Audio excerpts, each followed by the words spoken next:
jungle. प्रधानमंत्री देले खुशी खबर महिला मानकु मिलिबो 5 लाख टंका। तेबे केंद्र सरकारक लक्षपति दीदी योजना अनुसार महिलांक पई एक बड़ सुजोग प्रदान करा जाउछि। महिला मानकु आर्थिक सशक्तिकरण एवं आर्थिक स्वाधीनता स्थापन करिया पई एही योजना करिसंति प्रधानमंत्री नरेंद्र मोदी।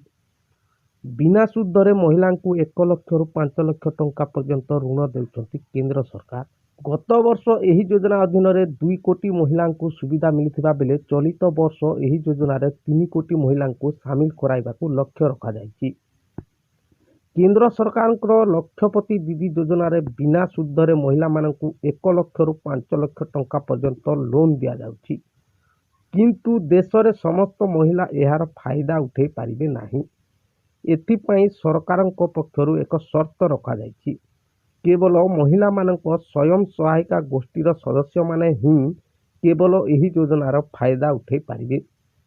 गत वर्ष एही योजना रे 2 कोटी महिला टार्गेट रहितला बेले चलित वर्ष एतिरे वृद्धि करा जाई 3 कोटी करा जाइछि।